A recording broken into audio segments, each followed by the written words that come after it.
नमस्कार साथियों, हमारे ज्योतिष रत्न केंद्र चैनल पर हमारे आप सभी प्रिय दर्शक गणों का बहुत बहुत हार्दिक स्वागत और अभिनंदन।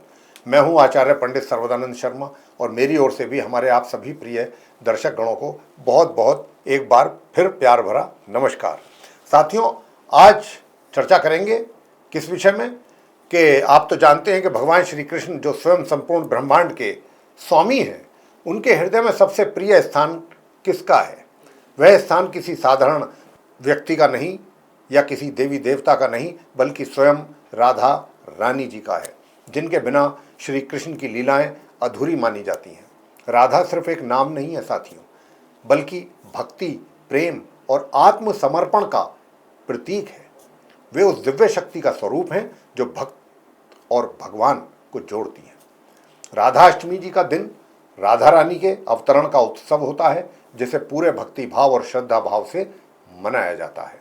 इस वीडियो में हम ये जानेंगे कि राधा रानी के अद्भुत और चमत्कारी अवतरण की दिव्य कथा, उनकी पूजा की विधि, इस दिन का महत्व और इससे जुड़ी वो आध्यात्मिक बातें जो हर भक्त को जाननी चाहिए। तो आइए विस्तार से चर्चा करते हैं राधाष्टमी के विषय में। तो साथियों, राधा अष्टमी हिंदू पंचांग के अनुसार भाद्रपद मास के शुक्ल पक्ष की अष्टमी तिथि को मनाई जाती है। यह दिन राधा रानी के अवतरण का पर्व है, जिसे श्री कृष्ण के भक्तगण बहुत ही श्रद्धा और भक्ति भाव से मनाते हैं। यह तिथि राधा जी के जन्मोत्सव के रूप में संपूर्ण ब्रिज, विशेषकर बरसाना और वृंदावन में बहुत ही धूमधाम से मनाई जाती है। तो साथियों, वर्ष 2025 में राधा अष्टमी जी का यह पावन पर्व 31 अगस्त को मनाया जाएगा। पूजा का श्रेष्ठ मुहूर्त प्रातः 6 बजे से दोपहर 12 बजे तक रहेगा। इस काल में राधा रानी जी की पूजा करने से विशेष फलों की प्राप्ति होती है, विशेष परिणाम प्राप्त होते हैं, अच्छे परिणाम प्राप्त होते हैं। यह दिन भक्तों के लिए आध्यात्मिक उन्नति, प्रेम और भक्ति का भी प्रतीक है। और इस दिन व्रत का रखना, पूजा करना और राधा कृष्ण जी की कथा सुनना अत्यंत पुण्यकारी माना गया है। इस दिन भक्तगण निर्जला व्रत रखते हैं। राधा कृष्ण जी की मूर्ति को पंचामृत से स्नान कराया जाता है और पुष्पों से उनका श्रृंगार करते हैं और मंत्रों एवं भजनों के द्वारा उन्हें प्रसन्न करते हैं। ब्रिज भूमि में झांकियां सजती हैं, रासलीला होती है और राधा नाम के जयकारों से वातावरण भक्तिमय हो उठता है। साथियों, अक्सर एक प्रश्न जरूर आता है दिमाग में कि राधा रानी का जन्म आखिर कैसे हुआ था। तो आइए इस बात पर भी चर्चा करते हैं। तो साथियों, राधा रानी जी का जन्म एक सामान्य बालिका की भांति नहीं हुआ, बल्कि यह एक दिव्य और चमत्कारी घटना है। शास्त्रों और पुराणों में इसका वर्णन मिलता है कि राधा रानी जी का अवतरण भाद्रपद माह की शुक्ल पक्ष की अष्टमी के दिन हुआ था। उन्हें वृषभानु जी और माता कीर्ति ने अपनी पुत्री रूप में प्राप्त किया था। एक मान्यता यह भी है कि इनका उस मान्यता के अनुसार राधा रानी जी का जन्म यमुना नदी के तट पर स्थित एक कमल के पुष्प पर हुआ था। जब वृषभानु जी वहां पहुंचे तो उन्होंने उस दिव्य कमल पर एक अनुपम अद्भुत बालिका को देखा। वे उस कन्या को अपनी संतान मान करके अपने घर ले आए, लेकिन एक रहस्य ने सभी को चकित कर दिया। राधा जी जन्म के समय अपनी आंखें बंद किए हुए थीं और किसी भी प्रकार की प्रतिक्रिया नहीं दे रही थीं। लोग चिंतित हुए कि कहीं वह दृष्टिहीन तो नहीं है। परंतु जब श्री कृष्ण पहली बार वृषभानु जी के घर आए और राधा रानी के समक्ष उपस्थित हुए, तब राधा ने पहली बार अपनी आंखें खोली।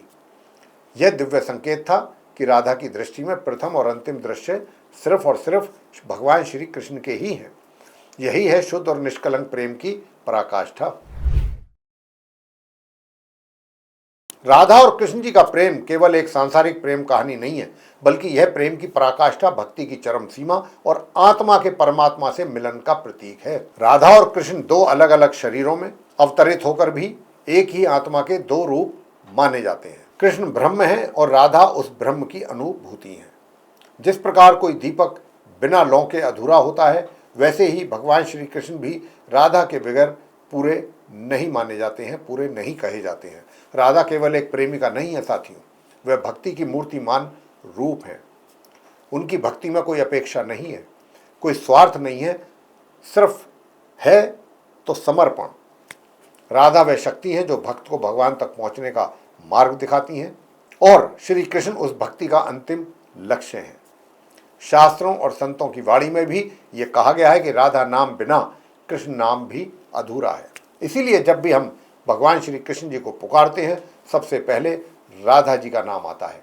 जैसे राधे कृष्ण, राधे श्याम, यह केवल नामों का मेल नहीं है, ये उस दिव्य संबंध का प्रतीक है साथियों, जिसमें अहंकार, अधिकार या दूरी का कोई स्थान ही नहीं है। भगवत भक्ति में राधा रानी जी की भूमिका अत्यंत महत्वपूर्ण है, क्योंकि वे स्वयं प्रेम का सर्वोच्च स्वरूप हैं।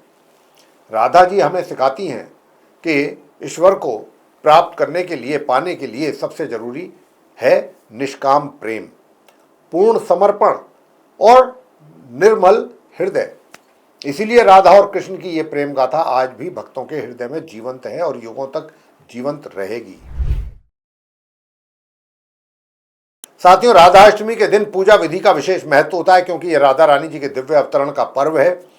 इस दिन प्रातःकाल जल्दी उठकर स्नान करना चाहिए और मन में व्रत का संकल्प लें कि आप पूरे दिन श्रद्धा और नियम पूर्वक उपवास एवं पूजा करेंगे। इसके पश्चात घर के पूजा स्थल पर या किसी मंदिर में राधा कृष्ण जी की मूर्ति या चित्र आपको स्थापित करना है। शुद्ध जल या गंगा जल से मूर्तियों का अभिषेक करके पूजा की आपको शुरुआत करनी है। उसके पश्चात अक्षत, रोली, चंदन, फूल, मिश्री, तुलसी पत्र और धूप दीप से विधि पूर्वक आपको करना होगा पूजन।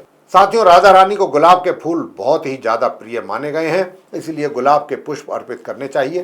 साथ ही सफेद रंग की मिठाई जैसे पेड़ा या माखन मिश्री का भोग आपको लगाना चाहिए। पूजा के दौरान ओम राधाय नमः मंत्र का 108 बार जाप करें। इसके बाद राधा कृष्ण जी की आपको कथा सुननी चाहिए और फिर उनकी आरती करें और भजन कीर्तन एवं रासलीला का आयोजन करें। यह दिन प्रेम और भक्ति का प्रतीक है, अतः मन से किसी के प्रति द्वेष भाव ना रखें। यदि संभव हो तो ब्रज भूमि या बरसाना जाकर राधा रानी जी के करें दर्शन। यह यात्रा अत्यंत पुण्यदायक मानी गई है और जीवन को आध्यात्मिक ऊर्जा से भी भर देती है। जो भी भक्त राधा अष्टमी जी का व्रत और श्रद्धा, भक्ति और निष्ठा के साथ करता है, उसके जीवन में अद्भुत सकारात्मक परिवर्तन देखने को मिलते हैं। यह व्रत न केवल धार्मिक दृष्टि से पुण्यदायी होता है, बल्कि आध्यात्मिक रूप से भी व्यक्ति को उच्च स्तर की शांति और ऊर्जा प्रदान करता है। राधा रानी प्रेम और भक्ति की साक्षात स्वरूप हैं और जब कोई भक्त इस दिन उनका व्रत करता है तो उसके हृदय में भक्ति की गहराई और प्रेम की पवित्रता स्वतः ही जागृत होती है। इस व्रत के प्रभाव से दाम्पत्य जीवन में प्रेम, समझ और सामंजस्य बढ़ता है। पति पत्नी के बीच का रिश्ता और भी अधिक मजबूत होता है। मानसिक तनाव, भ्रम और नकारात्मक विचार दूर होकर मानसिक शांति और आत्मबल की प्राप्ति भी होती है। साथ ही व्रत भाग्य को भी व्यक्ति के जागृत करता है। जीवन में रुके हुए कार्य बनने लगते हैं और सौभाग्य भी बढ़ता है, सौभाग्य में वृद्धि होती है। लेकिन सबसे बड़ा लाभ क्या है? सबसे बड़ा लाभ यह है कि भक्त को भगवान श्री कृष्ण जी की विशेष कृपा प्राप्त होती है, क्योंकि शास्त्रों में यह कहा गया है स्पष्ट रूप से कि राधा भाव बिना कृष्ण जी नहीं मिलते। अर्थात राधा जी की भक्ति के बिना भगवान श्री कृष्ण जी तक पहुंचना असंभव है। राधाष्टमी केवल राधा रानी के जन्म की तिथि नहीं है, बल्कि यह वो पावन अवसर है जो हमें आत्मा और परमात्मा के दिव्य प्रेम की अनुभूति कराता है। यह दिन हमें याद दिलाता है उस निर्मल, निस्वार्थ और संपूर्ण समर्पण वाले प्रेम की जो राधा जी ने भी श्री कृष्ण भगवान से किया था। यह प्रेम सांसारिक नहीं था, उसमें ना केवल अपेक्षा थी, ना स्वार्थ, ना अधिकार, ना शर्तें, बस संपूर्ण समर्पण और भक्ति थी। राधाष्टमी हमें 3 सीख देती है। पहली सीख है कि जहाँ प्रेम होता है वहाँ अहंकार टिक ही नहीं सकता। राधा जी ने कभी यह नहीं कहा कि मैं कृष्ण की हूँ, उन्होंने स्वयं को भुला दिया और पूर्ण रूप से भगवान श्री कृष्ण में विलीन हो गई। यही तो सच्चा प्रेम है, जिसमें मैं समाप्त हो जाता है। दूसरी सीख क्या है? दूसरी सीख है कि सच्चा भक्त बिना किसी अपेक्षा के ही प्रेम करता है। राधा जी ने कभी भी कृष्ण जी से कुछ नहीं मांगा, उनका प्रेम सेवा और समर्पण में ही था। वह केवल कृष्ण का नाम जपती रहीं, बिना यह देखे कि फल क्या प्राप्त होगा। तीसरी सीख क्या है? तीसरी सीख है जो भक्त स्वार्थ, इच्छा और मोह को त्याग कर भक्ति करता है वह राधा बन जाता है। जब हम भक्ति में मुझे क्या मिलेगा यह सोचना छोड़ देते हैं तब हमारी आत्मा भी राधा जैसी ही बन जाती है। जब हम भक्ति में मुझे क्या मिलेगा यह सोच छोड़ देंगे या छोड़ देते हैं, तब हमारी आत्मा भी राधा ही जैसी बन जाती है, शुद्ध, निर्मल और ईश्वर में लीन। इन्हीं आध्यात्मिक संदेशों के कारण राधा अष्टमी केवल उत्सव नहीं है, बल्कि यह दिन एक आध्यात्मिक मार्ग है जिसमें आत्मा अहंकार और वासना को त्याग कर परमात्मा में पूर्णतया विलीन हो जाती है। तो साथियों, राधा अष्टमी केवल एक तिथि नहीं है, यह एक अवसर है आत्मा की शुद्धि, प्रेम की अनुभूति और ईश्वर से एकाकार होने की। तो यह दिन हमें गहरा संदेश देता है कि भक्ति, प्रेम और समर्पण ही वह तीन मुख्य स्तंभ हैं जिनके सहारे हम अपने आध्यात्मिक ऊंचाइयों को छू सकते हैं। राधा रानी जी हमें सिखाती हैं कि भक्ति केवल मंत्र या पूजा से नहीं होती है। भक्ति तो तब होती है जब हम अपने मन, कर्म और वचन से ईश्वर को समर्पित हो जाएं।